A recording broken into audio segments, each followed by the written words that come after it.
망대도 서울대학병원 갈 수 있나요? 토익은 890에 BLS, 칼스 이거 무조건 추천하는 공부법이. 안녕하세요. 저는 인스타에서 간호사 릴스 크리에이터로 활동하고 있는 뚜이딩입니다. 인스타에 취업 관련한 자소서 팁 영상을 올렸었는데 많은 관심 가주셨어요. 우선적으로 간호학과 취업 관련한 질문을 받아봤는데 이렇게나 많이 질문을 주셔가지고 오늘 이 질문들에 대한 답변을 해보도록 하겠습니다.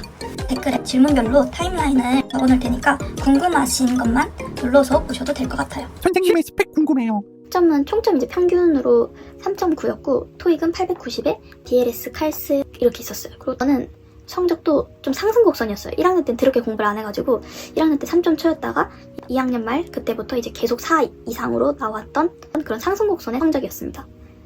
그런데 한 번 바닥을 쳐보니까 아무리 4.2로 학점을 받아도 그 평균이 올라가기가 쉽지 않아요. 1학년 때부터 열심히 합시다. 보는 것도 정말 중요하지만 학점 버리지 마세요. 망대도 서울대학병원 갈 수 있나요? 당연히 서울에 있는 모든 대학병원 갈 수 있습니다. 파이브 병원도 최종 면접까지 다 가봤는데 그때 만난 분들 스펙을 보면은 지방대, 지방전문대, 자대 없는 대학교 등등 진짜 모든 분들이 다 계셨거든요. 대학 순위가 조금 뒤처지는 것 같다는 생각이 들어도 절대 포기하지 마시고 할 수 있습니다. 근데 확실히 자대병원 학생들의 비율이 많았던 건 사실이에요. 세브란스 최종 면접 때 저 빼고 나머지 친구들이 다 연대 친구들이었어요. 실습에서 무슨 경험을 자소서에 써야 할까요? 실습에서 배운 게 많아도 자소서에 쓸 게 없다고 하시는 게 실습에서 딱히 특별한 소재를 못 찾았다고 생각하시는 것 같은데 생각보다 간단한 소재여도 자소서에 소재가 될 수 있거든요. 저 같은 경우에는 모성간호 실습을 나갔었는데 부인과 수술을 한 환자분에게 수술 후 간호를 제공하고 병동도 같이 산책하고 또 멘탈적으로도 케어해드리면서 라포를 형성한 경험이 있는데 그 소재 가지고 중앙대학교 병원 자소서에 환자분과 이러한 경험이 있었고 환자분께 이러한 간호를 제공했고 이러한 반응을 해주셨다. 거기에서 어떤 경험을 얻고 어떤 걸 배웠고 앞으로 중앙대학교 병원 산부인과 병동에서 이러한 간호사가 되고 싶다 이렇게 썼었는데 실제로 중앙대학교 병원에 합격했는데 거기서도 부인과 병동에 배정이 됐던 경험이 있습니다. 그래서 엄청 특별하지 않을 것 같은 경험도 그 경험에서 어떤 걸 배웠고 어떤 걸 느꼈고 또 앞으로 이러한 강점을 가지고 갈 수 있는 간호사다 이렇게 풀어낸다면 아주 좋은 소재가 될 수 있습니다. 3학년 때 복수 전공는 건 많이 힘들겠죠? 3학년이 간호학과는 3학년 아닌가요? 버블 강의도 있고 팀플도 있고 남들 중간고사 준비할 때 이미 중간고사 다 와서 기말고사 준비하고 이럴 시즌이잖아요. 아마 헤르미온넷이라면 가능하지 않을까. 선생님, 신규 시절 어떻게 이겨내셨나요? 제가 그 공주병을 가지라고 했잖아요. 그 영상은 여기서 확인하시면 됩니다. 면접 준비는 어떻게 하나요? 저는 면접 준비할 때 가장 도움을 많이 받았던 게 면접 스터디였어요. 팀원들 다 어느 게 더 좋은 답변이고 면접에 대해서 정확한 것은 모르지만 그래도 서로 피드백 해주면서 너무 얻어간 게 많습니다. 저는 준비하는 대학병원 별로 스터디를 들어갔어요. 그리고 면접을 준비한다는 게 해피캠퍼스 이런 데에서 대학병원별 면접 질문이 있어요. 실제 면접 기출이랑 예상 질문이 있어요. 그래서 그거 사가지고 질문이 한두 개가 아니잖아요. 그래도 시간 있을 때 1번부터 50번까지 쓰면 답변 하나씩 다 달아보고 계속 읽고 자주 말로 반복하면서 외웠던 것 같습니다. 네, 면접에 있어서 필승 방법이 있어요. 아무리 면접 준비를 열심히 해도 어떤 질문이 나올지 모르잖아요. 장점이 무엇입니까? 지원 동기 무엇입니까? 난감했던 기억이 있습니까? 보람찼던 기억이 있습니까? 이러면서 질문이 되게 다양하잖아요. 근데 그 질문별로 답변을 하나하나 외우기는 너무 방대해요. 긴장 상태에서 그거 어떻게 다 잘 말할 수 있겠어.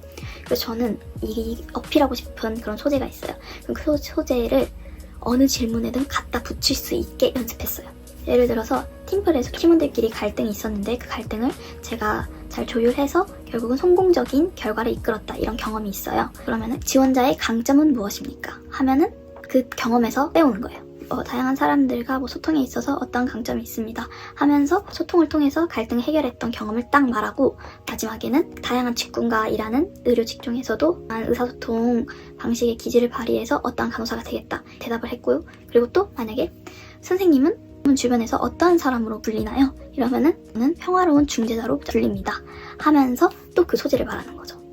그리고 또 어떤 간호사가 되고 싶나요? 하면은 저는 화합을 도모하는 간호사가 되고 싶습니다 하면서 갈등 소재를 잘 해결한 경우 말하고 나서 또 마지막에 뭐 여러 선생님들과 일을 하게 될 텐데 뭐 화합을 도모하며 이런 강사가 되겠습니다 하면서 어디든 갖다 붙일 수 있게 하는 거죠. 진짜 이거는 완전 꿀팁입니다. 갑자기 이제 예시를 만들려고 하니까 되게 말이 조금 어수룩할 수도 있는데 제가 말하고 싶은 거는 좋은 소재가 있으면은 어느 답변에든 그 소재를 갖다 붙여라 이거예요. 그 질문 하나하나에 대한 답변을 만들기보다는 갖다 붙일 수 있게 말을 바꾸는 연습을 많이 하시면 좋을 것 같습니다. 이 방법이 너무 큰 도움이 돼가지고 선생님들도 써먹어 보셨으면 좋겠습니다. 면접 꿀팁 전수해주세요. 최대한 참하게. 이런 중요 속눈썹 안 됩니다. 이런 화려한 렌즈 안 됩니다. 머리 이렇게 묶으셔야 합니다. 제가 면접 때 했던 메이크업과 헤어 그리고 복장을 소개하는 영상을 또 따로 찍어보도록 할게요. 컵할 따셨나요? 취업할 때 자격증에 대해서 궁금하신 게 되게 많을 텐데 아무래도 가장 많이 가지고 있는 게 BLS, 칼스 이런 거고 컴활은 주위에서 많이 못 봤던 것 같아요. 저도 3학년 겨울방학 때 마지막으로 이제 그때 토익 점수를 만들어놨었는데 그때 이제 시험도 어느 정도 본 것 같은데 내가 좀 더 채울 수 있는 스펙이 없을까 하고 서울 3차 대학병원 간 선배님한테 여쭤봤어요. 저 컴활도 혹시 따볼까요? 이랬는데 저한테 본인 동기 중에 아무도 컴활 자격증 있는이 없다고 그거 컴활할 시간에 너 토익 점수 올리는 게 좋을 것 같아 이래가지고 컴활 다 포기하고 토익 점수를 더 올리는데 집중했습니다. 동기들 중에서도 컴활 있는 친구는 없었던 것 같아요.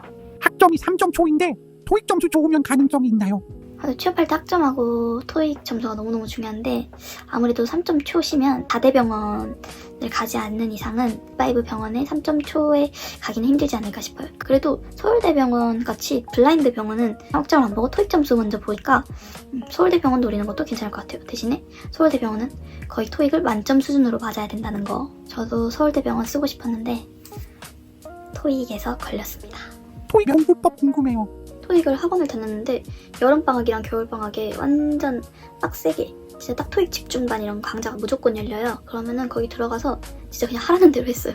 숙제 하라는 대로 하고 학원에 꼭 자습실 이런 데 따로 있잖아요. 강의 1시간 반 그 정도 듣고 자습실에서 자습하고 집 가서 밥 먹고 다시 RC 숙제하고 자고 다시 일어나서 토익 학원 가고 자습하고 이거를 한 달 정도 하니까 그래도 토익 점수는 금방 확 올랐던 것 같아요. 진짜 마음 잡고 나 진짜 이번 방학 때 토익 만든다. 마음 잡고 학원에서 하라는 대로 열심히 하시길. 간호학과 공부법 궁금해요. 간호학과 공부법에 대해서 굉장히 많이 물어보시는데 제가 3점 초에서 4점대까지 올린 공부법이 있습니다. 아무래도 간호학과는 시험 범위가 되게 많아요. 방대하고 더블 강의라고 해서 실습 때문에 남들이 이만큼 볼 거를 한 번에 이렇게 공부해서 바로 보는 경우가 되게 많단 말이에요. 그래서 공부할 때 중요한 거는 하나하나 외우려고 들면 안 돼요. 진짜 한 장 한 장 외우려고 하다 보면은 시간 없어요. 어쨌든 책이 있으면은 교수님이 짚어주신 부분이 있잖아요. 그래서 근데 물론 형광펜을 칠하면 싹 다 칠해야 되는 경우가 많긴 했어요. 다 읽으시기 때문에. 다 중요하다고 하시기 때문에 그런 경우가 많았는데 어쨌든 짚어주시는 부분이 있어요. 한글 파일 단을 나눠가지고 그 단어별로 짚어주신 거에 대해서 정리해가지고 다 타이핑을 했어요. 그러니까 뭐 정신간호학이면 정신간호학에 대한 정리 자료를 제가 만들었는데 이게 혼자서 뭐 성인간호, 정신간호, 모성간호, 뭐 지역사회간호 이거를 다 하려면은 진짜 양도 너무 많고 하다가 지치거든요. 그래서 저는 마음 맞는 동기들 있잖아요. 내가 성인할게, 너는 뭐 지역사회 해 이렇게 나누어가지고 한 사람당 한 과목씩 그거를 정리해서 서로 나눴어요. 그러면은 하루 날 잡고 정리하면은 그 금방 할 수 있거든요. 전공책은 너무 크고 무겁고 보면 하기가 싫어요. 종이에다 정리해 놓으면은 어쨌든 내가 공부한 게 한눈에 보여요. 약간 사진처럼 한눈에 보이니까 시험을 보다가도 약간 그 통이 페이지에 어느 구간에 있었지 하면서 갑자기 떠오르고 막 그랬거든요. 내가 정리한 그 자료를 처음부터 외우려고 하지 않고 읽으면서 몇 번 계속 회독을 하는 거예요. 이제 읽다가 이 부분 중요하다 싶겠다 한 부분이 있어요. 그래서 그거는 따로 외우고 공식 같은 거 있으면 따로 외워야 되고 시험 보기 전에 동기들하고 이걸 꼭 했어요. 서로 문제 내기를 꼭 했거든요. 문제 퀄리티가 좋지 않아도 돼요. 교수님들의 빙의하지 않아도 되고 그냥 서로 문제를 내주는 거예요. 저는 동기 7명끼리 서로 이제 공유한 자료 보면서 문제 내줬었거든요. 문제를 내주면서 맞추는 것도 있지만 뭐 틀리는 게 더 많아요. 왜냐면 양이 너무 많기 때문에. 하다 보면은 저는 중요하게 생각하지 않은 부분, 별로 안 외우고 넘어갔던 부분을 남이 문제를 하면서 어쨌든 한 번은 듣게 돼요. 아, 맞다. 이런 내용도 있었지. 근데 꼭 그게 시험 문제에 나와요. 그래서 시험 보다가 헐, 이거 걔가 냈던 문제인데 하면서 맞히는 경우가 정말 많았어요. 그래서 이거 무조건 추천하는 공부법이 각자 그 전공을 나눠가지고 일단 정리를 하세요. 정리를 한 걸 가지고 여러 번 회독하고 중요한 걸 외워보세요. 그리고 동기들끼리 모여서 서로 문제 내게 해주세요. 이러면은 나도 모르게 몇 회독하고 있는 거예요. 1학년 때부터 그런 공부법을 알았더라면은 1학년 때도 좋은 학점이 나왔을 것 같은데 저는 이 방법 꼭 추천합니다. 이제 4월이고 간호학과 취업 준비를 본격적으로 시작하셨을 텐데 화이팅 하시고 마지막까지 좋은 결과 나오시길 바라겠습니다.